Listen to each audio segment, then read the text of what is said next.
સુરતમાં મોંઘવારીના મુદ્દે આમ આદમી પાર્ટી દ્વારા ઉગ્ર વિરોધ પ્રદર્શન કરવામાં આવ્યો છે। ખાંડના વધતા ભાવ અને ઇથેનોલ પોલિસીને લઈ આપના કાર્યકરોએ સરકાર સામે સવાલ ઉઠાવ્યા। સુરત શહેરમાં મોંઘવારીના મુદ્દે આમ આદમી પાર્ટી દ્વારા વિરોધ પ્રદર્શન કરવામાં આવ્યું હતું। આપના આગેવાનોએ આક્ષેપ કર્યો હતો કે ખાંડના ભાવમાં સતત વધારો થઈ રહ્યો છે। આપ દ્વારા આક્ષેપ કરાયો હતો કે અગાઉ 50 રૂપિયાની આસપાસ મળતી ખાંડ હવે 100 રૂપિયા સુધી પહોંચ્યો છે। ઇથેનોલ માટે શેરડીના ઉપયોગને લઈને પણ સરકારને સવાલ કરવામાં આવ્યો। જો ખાંડના ભાવ ડબલ થઈ રહ્યા છે તો સામાન્ય નાગરિક અને શ્રમિકોના પગાર ડબલ કેમ નથી થતા? આપના કાર્યકરોનું કહેવું છે કે મોંઘવારીનો સૌથી વધુ માર રોજિંદી કમાણી પર નિર્ભર લોકો પર પડી રહ્યો છે।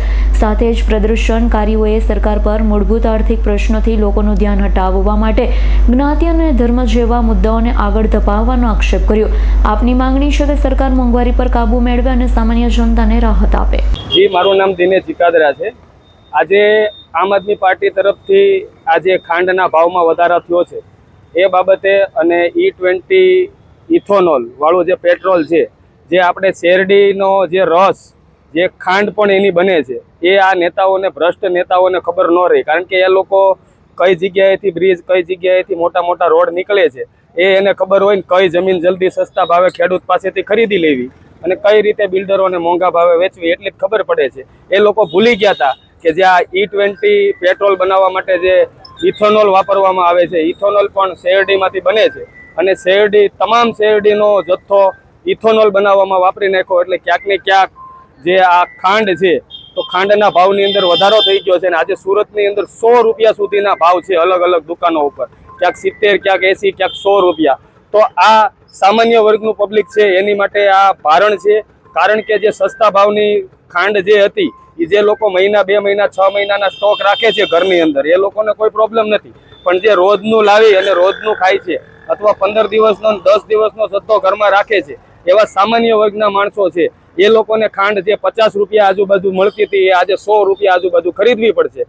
ભાવ ડબલ થઈ ગયા છે પણ પગાર ડબલ નથી થયા। જો મોંઘવારી વધે તો અમે માનીએ છીએ કે ભાઈ સમય સાથે મોંઘવારી વધે તો સમય સાથે ખાંડના ભાવ 50 થી 100 થઈ ગયા, પણ જે વ્યક્તિનો 15,000 પગાર હતો એ 30 નથી થયો। એટલે ક્યાંક ને ક્યાંક સત્તામાં બેઠેલા સત્તાધીશોએ જે મોંઘવારી ઓછી કરવાની વાત કરી હતી એ લોકોએ મોંઘવારી વધારી દીધી છે અને શું કરવું એ ખબર નથી રહી। એ લોકો જાતિ અને ધર્મના નામ ઉપર આપણને બાટી રહ્યા છે અને આપણને ડાયવર્ટ કરી રહ્યા છે। આ લોકો અત્યારે વંદે માતરમની એની વાત કરે છે।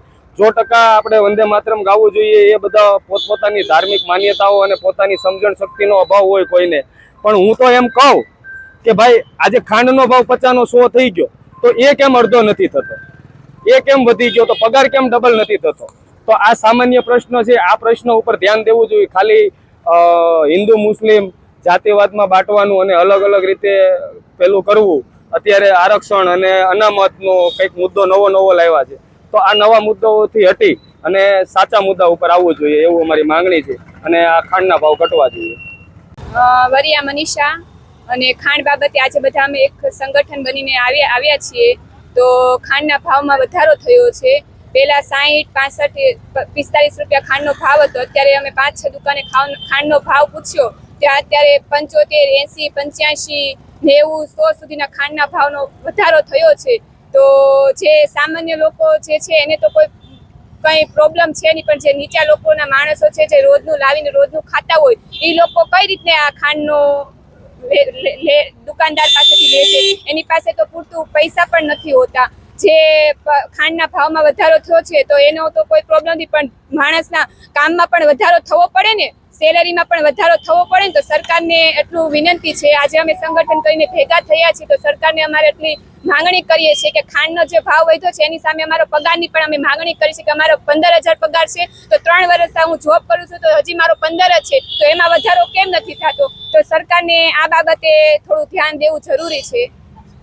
Bureau report S9 news Surat. અમારી તમામ માહિતીથી અપડેટ રહેવા માટે જોડાયેલા રહો S9 ન્યૂઝ સાથે।